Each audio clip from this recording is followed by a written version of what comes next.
Hi everyone, my name is Parth Sahani. I am a third year medical student from GMERS Medical College, Himmatnagar. I trust that you all will like my explanation for the topic which I have been given, that is pathology of inflammatory bowel disease. So without further delay, let's get started.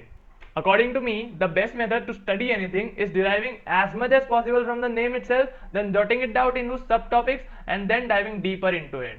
So let's try this thing. The topic which I have been given is pathology of inflammatory bowel disease. So pathology includes four things basically. First one is etiology, second one is pathogenesis, third one is morphology, and fourth one is clinical manifestation. Morphology is further divided into two: gross morphology and microscopic morphology. Coming to inflammation, inflammation is of two types, acute and chronic. Which one is IBD? IBD is a chronic inflammation of the bowel. So the definition of IBD is chronic plus relapsing inflammation of the bowel, possibly due to immune dysregulation in genetically susceptible individuals. From the definition, we can see that three things are included in the definition. First one is genetic predisposition, second one is immune dysregulation, third one is triggered by microbial organisms. Before starting with etiopathogenesis, I would like to tell you that inflammatory bowel disease is not a single disease. It includes two diseases. First one is Crohn's disease, second one is ulcerative colitis.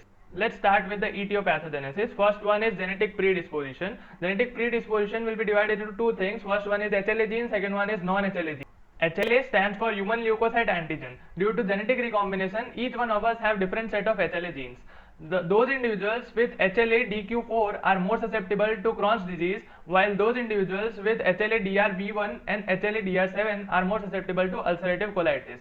Coming to the non-HLA genes include three things. First one is NOD2, second one is interleukin 23 receptor, and third one is ATG16L1 and IRGM. NOD2, NOD stands for nucleotide oligomerization binding domain 2.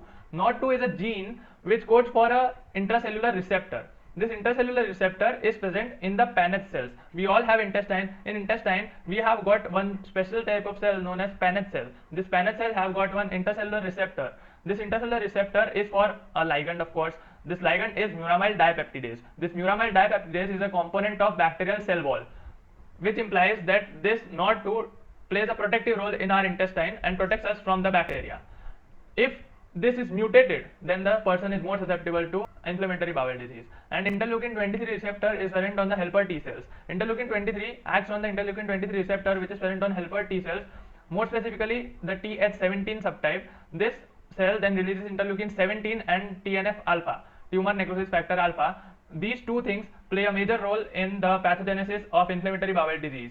The third one is ATG16L1 and IRGM. These two are the components of autophagy pathway. Autophagy is a protective mechanism against the bacteria. If these two things are mutated, then the person is more susceptible to Crohn's disease. Specifically for Crohn's disease, these two are the genes. Moving on to immune dysregulation. Right now what you are seeing is the diagrammatic representation of the normal cross section of the intestine. But if the person is genetically susceptible and there is a trigger by microbial organism along with immune dysregulation present, then it will lead to IBD. How is what we're gonna see next. There is invasion of bacteria via the M cells or between the epithelial cell gap. Then macrophages engulf it and present it to the helper T cells. Helper T cells change into the Th17 subtype and stimulate more macrophages and Th17 cells and release interleukin 17 and tumor necrosis factor alpha. This tumor necrosis factor alpha plays a major role in the IBD pathogenesis.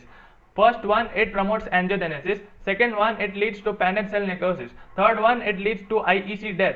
Fourth one is it leads to disruption of the barrier function, and fifth one, it leads to exaggerated immune response. So if genetic factors are present, environmental factors are present, immune dysregulation is also present, trigger by microbial organism is also present, it will lead to immune reaction against the self antigen as well as the bacterial antigen and lead to local and systemic complications. Local complications, like as you can see in this image, fistula, stricture, constriction, then local lymphadenopathy, and systemic complications like conjunctivitis, uveitis, iritis, fatty liver, then liver abscess, large joint arthritis. So this was the etiopathogenesis of IBD. Now morphology and clinical manifestations we will be seeing in a case-based format, which is very important. So I'll read out a case to you. A 25-year-old female presents to the clinic complaining of intermittent bouts of diarrhea and lower right quadrant pain not associated with meals. The patient reports that he has been constipated for several days. Your physical examination is significant with a temperature of 100 degree Fahrenheit, several oral ephthous ulcers and a palpable right lower quadrant mass. The patient also complains of migratory joint pains and periodic burning sensation in the eyes. But on examination, eye examination was normal. The perianal region is normal upon examination, but the guaiac test is positive for occult blood.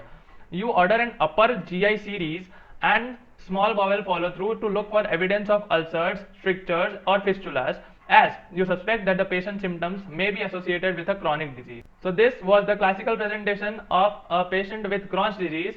From this case, we can derive four things. First one is etiology, second is epidemiology, third is morphology, and fourth is clinical manifestations. So etiology is idiopathic, though infectious causes have been suggested. Epidemiology is it occurs more commonly in females than in males of age 15 to 30 years. Coming to the morphology, gross morphology and microscopic morphology. Gross morphology, I have tried to include as much as images possible so that it will be clear. Changes are located to terminal ileum, small intestine and colon, less commonly in the rectum. Creeping fat over the bowel surface. Thickened bowel wall leads to narrowing of the lumen. Linear ulceration of the mucosa, also known as serpentine ulcers. And then cobblestone mucosa is very classical of Crohn's disease. Cobblestone mucosa is submucosal edema with elevation of surviving mucosa. This was the gross changes. Now coming to microscopic morphology. Transmural inflammation means all the four layers of the intestine are involved in the inflammation. Skip lesions are seen, which means areas of normal bowel interspersed between the diseased bowel.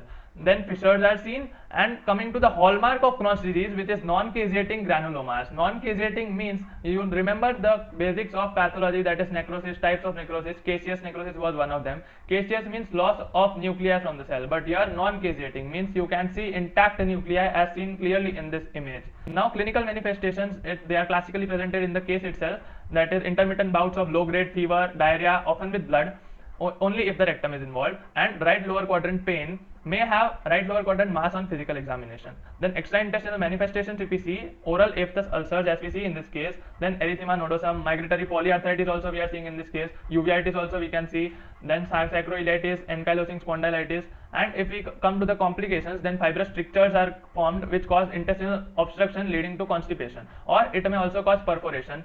Perianal fistulas are formed and malabsorption syndrome can also be present. If we see the radiologic features, after barium swallow on X-ray, we can see string sign which represents narrowed bowel lumen, and evidence of ulceration is also present. Stricturing may also be present. Fistulas of the small intestine or the colon are seen on colonoscopy. So this was the discussion about Crohn's disease. Now coming to the case of ulcerative colitis, I'll read out a case to you. A 32-year-old woman presents to the clinic complaining of blood-tinged diarrhea. This is very classical of ulcerative colitis, blood-tinged diarrhea. She reports that she had 4 episodes of loose stools per day with intermittent rectal bleeding for last 2 weeks. On further questioning, you learn that she frequently sits on the toilet and with a urge to defecate but does not actually have the bowel movements. On physical examination, the patient has left lower quadrant tenderness and red blood is visible on the digital rectal examination. You decide to order a flexible sigmoidoscopy, expecting to see continuous inflammation of the colon with rectal involvement and friable mucosal pseudopolyps. This is a classical case of ulcerative colitis. So here also we will be seeing etiology, epidemiology, pathology and clinical manifestations. So etiology includes, it may be related to immune dysfunction or dysregulation, and epidemiology, it occurs most commonly in the women between the ages of 20 to 35. But it can affect all ages. If we see the morphology part, then gross morphology and microscopic morphology. Gross morphology includes continuous lesions of the colon with rectal involvement. Friable mucosal pseudopolyps are seen. Pseudopolyps are mucosal remnants of previous ulcerations with free hanging mesentery. Now microscopic morphology, if we see, then mononuclear inflammatory infiltrates in the lamina propria, crypt abscesses and ulcers. Dysplastic changes in the epithelial cells, submucosal fibrosis can also be seen, and glandular atrophy results from healed disease. Now, if we see the clinical manifestations of ulcerative colitis, the patient may present with tenesmus. Tenesmus is urge to defecate with ineffectual straining, or chronic diarrhea with blood and mucus. Extraintestinal manifestation of ulcerative colitis, if we see, then it may be pyoderma gangrenosum, which is painful ulcerating boils, and primary sclerosing cholangitis. Fibrosing chronic cholestasis that can lead to portal hypertension is primary sclerosing cholangitis. Then complications include severe colonic stenosis. Toxic megacolon is a classical complication of ulcerative colitis. Toxic megacolon is inflammation of the myenteric plexuses which leads to gangrene and increased risk of colorectal carcinoma. And on imaging, we can see lead pipe appearance, as you can see in this image very clearly. So this was the discussion about ulcerative colitis. I trust that you all liked my explanation for the pathology of IBD. Until next time, stay happy, stay healthy, keep smiling. See you soon.